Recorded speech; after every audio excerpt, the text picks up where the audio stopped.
Hello community! Today we're gonna play a little bit with our GPT-4 Code Interpreter.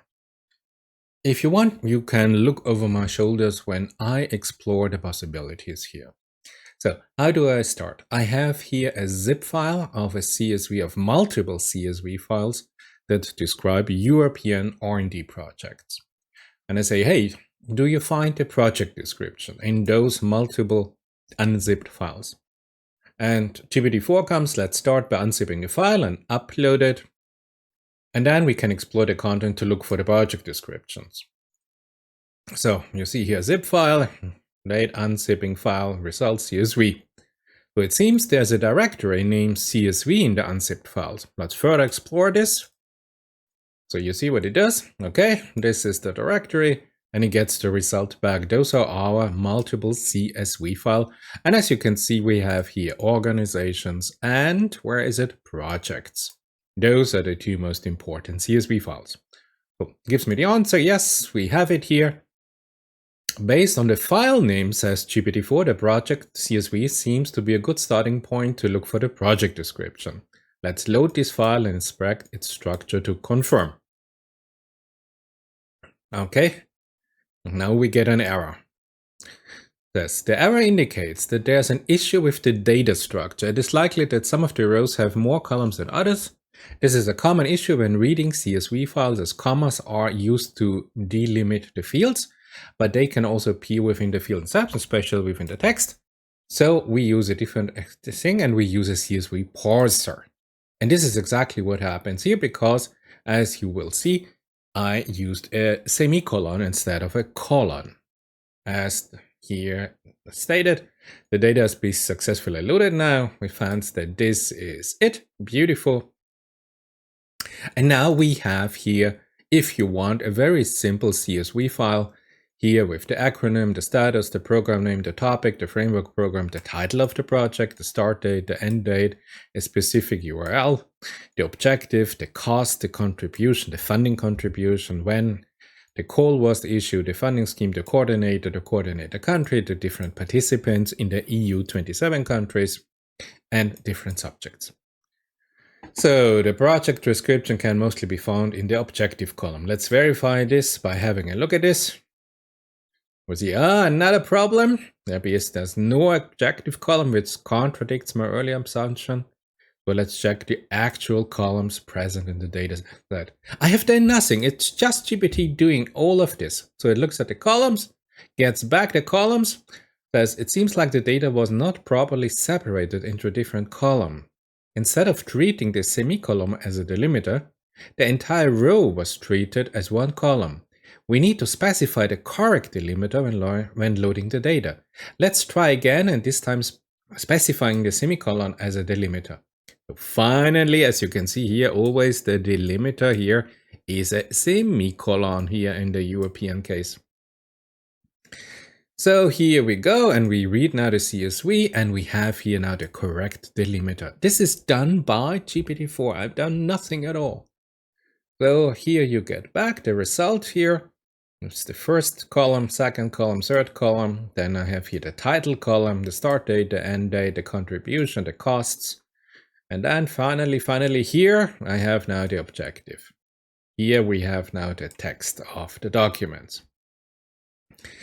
GPT-4 says now that the data is properly loaded, we can see that the objective column indeed contains description of the project. Here the objective for the first projects, and it just shows me here the first project descriptions. Great. I say great. I say now, can you take all project descriptions, by the way, how many are they, and find thematic clusters in their content? Can you analyze the top 10 thematic clusters in these project descriptions? So can you produce a list also of the topics? And it says, sure, we can use text clustering techniques for this task. One approach is TF-IDF, the term frequency inverse document frequency, to convert the text data into vectors. And then we use a clustering algorithm, and the simplest is of course k-means, to group the vector into clusters. This could be potentially a memory-intensive operation. Yes. So it says, okay, let's start out by finding how many projects we have. So very simple. As here, looks here just at the project description. Unexpected reset of the code execution environment. Interesting. Then again, okay. Name PDF is not defined. Yes, this happens to me. My pandas sometimes got lost. So GPT comes back. Apologies for the confusion. Seems that the state of the was reset and we need to import the necessary libraries and load the data again. Let's do that now. So we have to start all over again. Import pandas. Great. Then we have the zip path. Then we have the unzip. Then we read the CSV. We have here the correct delimiter now. And now we have a look how many. Come on, the OS is not defined. I forgot to import the OS module. Let's correct that and proceed. I mean, he knows exactly from the error name what's happened and he takes an action to correct it. So he imports now OS, congratulations, we run through everything again and we have a result. We have 5,765 project description in the dataset. Great. Now let's proceed with the text pre-processing. This is usually steps like lowercasing, removing punctuation, stop words, stemming, lemmatization. After pre-processing the text, we will convert the text into a matrix for IDF features, and then we apply the clustering to find the cluster in the data. Perfect. Due to the size of the data and the computational resources required. This is interesting. I have no idea what is here running in the background. I know it's Python. I've seen it's a Python code, but I don't know about what we have. So GPT-4 says, I'll use mini batch. K means variation that you reduce the computation time. Okay, and we use here the elbow mechanism to find here the perfect number of different clusters. So let's start. So GPT-4 writes here the code from sklearn. We have it here, tf-idf vectorizer, the mini batch, the import the stop words. Oh no, and we have, I didn't show you, but currently in GPT-4, we do not have the Bing functionality. So we have no connectivity to the internet. Bing has been deactivated by GPT-4, by OpenAI. So we will get a problem here. So we pre-process the text, lower, translate, remove the numbers. Wow, cool. Remove the stop words. Split the text here. TF-IDF optimizer, fit transform. Yes, absolutely.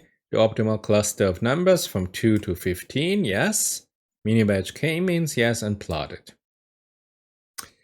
Yeah, that's exactly what I thought. Yeah, NLTK data are not available. It seems that the NLT stop word corpus is not available in this environment. There's a list of common words. Yes. I can manually define a basic list of English stop word to use this task. It would cover as many words as the NLTK corpus, but it should still help us with the text pre-processing. So now, I mean, this is done by GPT-4 without me telling it anything. Sorry, I'm excited. I think it's gorgeous. Define the basic list of English stop words. GPT-4 defines stop words. Then we have the pre-processing. Again, everything. What? PLT? No. Apologies for the oversight. It seems GPT-4 forgot to import the matplot library for plotting.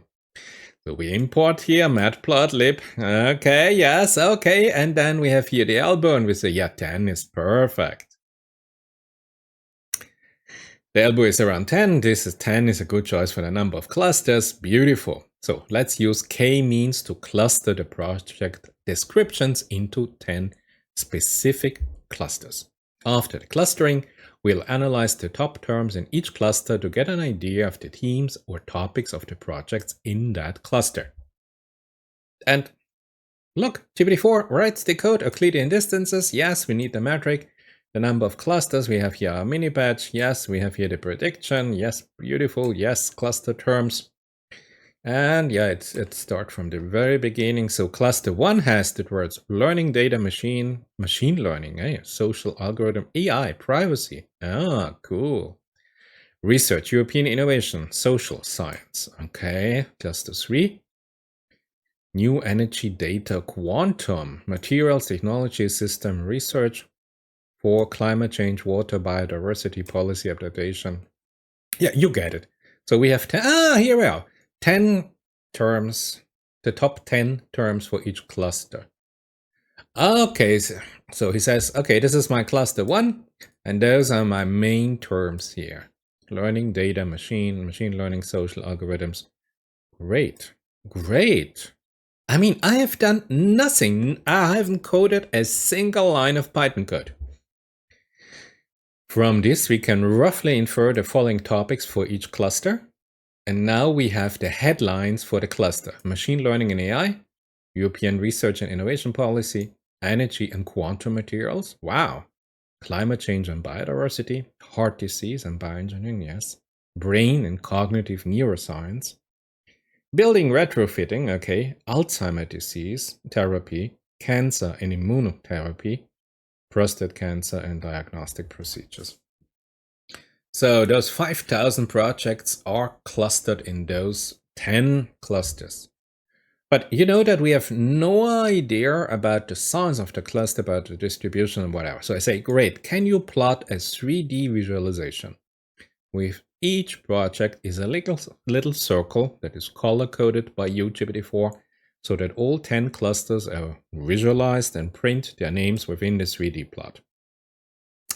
GPT-4 comes back. A 3D plot would indeed be nice to visualize the cluster. However, since our TF-IDF matrix has many dimensions, we are in a high-dimensional vector space, we need to reduce the dimensionality of our data to 3 before we can plot it, because we have a 3D plot. So either we go with PCA, or we go with here our t-distributed stochastic neighbor embedding, t-SNE, or of course the best would be UMAP, DBSCAN and UMAP. So they say, let's perform t-SNE and then plot the clusters. Please note that t-SNE is computational intensive process and may take some time. I say, yes, bene. So go sklearn, manifold t-SNE, access t-SNE fit transform, great. I have a panda data frame now with XYZ coordinates, create a 3D plot, beautiful. We have here now a specific color distribution, the spectral colors, and we plot our things, great. Okay, and we get an error back. We get a memory error back. Unable to allocate 2.4 gigabytes for an array with the shape 5K to 55K and data type float64. So GPT-4 comes back. Apologize. Appears that there's not enough memory available to convert the entire TF-IDF matrix to an array, which is required by t-SNE. So, and GPT-4 comes up with an alternative. Great! We can use truncated SVD, a variant of the principal component, and works with sparse matrix to reduce the dimensionality of our data down to 3. Could be more memory efficient. So you see, we import from sklearn here our truncated SVD. We do the same, and here we have our 3D distribution, and you see nothing. Because this color coding is, well, not really optimized, and we cannot move in our 3D space. So, but at least for doing no coding, I think the data scientists really have a powerful tool at their hands. So GPT-4 says, here's a 3D plot of the projects, color-coded for each cluster. Each point represents a project. The colors represent the 10 clusters identified. This is a simplified representation since we do not have the compute time, I know. And here it gives us again our 10 thematic clusters: machine learning, research, energy and quantum materials, climate change, heart disease, brain, Alzheimer. And I say the plot is hardly visible. Please change the color encoding to stronger colors and find a perfect viewing angle to separate as much clusters as possible. So he changes now here to a jet color map, okay, and he changes the viewing angle here to a specific viewing angle. But honestly, you can see the blue cluster, the light blue cluster is just dominant. So cluster 3 here is extreme. Color-coded, yes, yes, yes. Cluster again, yes. So I say, okay, give me a chart. Give me a 2D chart with the number of projects in each cluster. And it says, yes, so here we go, print, and now you see our problem. Exactly cluster number 3, look at the number of projects in each cluster. So either there was a specific call here for topic number 3, or topic number 3 has a very interesting European public funding here for universities, but you can see topic number 3, great. So we have an absolutely, yeah, this is not even a distribution in any way or form. So it says, we can see that the number of projects varies across the clusters. Yes, some clusters contain more projects than others. This is a common outcome of unsupervised clustering. Yes, I know, we do not have enough memory. So I say the cluster segmentation is not helpful. We have to recalculate almost everything equally distributed cluster density and size. Can you apply UMAP for this? And GPT-4 comes back and says, UMAP, this uniform manifold approximation and projection, is a dimension reduction technique that can be used for visualization similar to t-SNE, but advanced, but it can also be used for general nonlinear dimension reduction. Yes, this is what we're looking for. It has some advantage over t-SNE, yes, I know. To use UMAP to create an equal density clustering, you use here the HDBSCAN, the hierarchical density-based spatial clustering of applications with noise. This is a beautiful algorithm. If you don't know it, use it, which works well with UMAP. HDBSCAN, unlike k-means, does not require us to specify the number of clusters ahead of the time, and it can produce a more evenly distributed cluster size. So let's apply UMAP for dimensionality reduction, HDBSCAN for clustering. These are computational intense processes, might take some time, might not be perfectly evenly sized. Never mind. So, and it goes to work. Look, import UMAP, import HDBSCAN. Python libraries, great. Use UMAP to reduce the dimensionality to 2D. Okay, 3D, yeah, 2D, beautiful. UMAP, reduce the fit transform, and then we use the HDBSCAN to perform the clustering. Great, great, perfect. Plot the clusters. This is great, and we get not found error. The no module named UMAP. It seems that UMAP and HDBSCAN libraries are not available in this coding environment, and those libraries are necessary for the proposed approach. As an alternative, you could try the simple k-means algorithm again. No!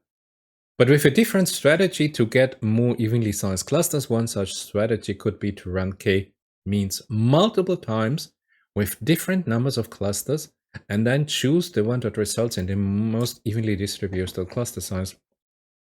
So you see, he says, okay, currently I do not have the professional Python libraries not available, but he comes up with an alternative approach. So yes, okay, he has the alternative approach, comes up with 30 clusters, which is more or less nonsense.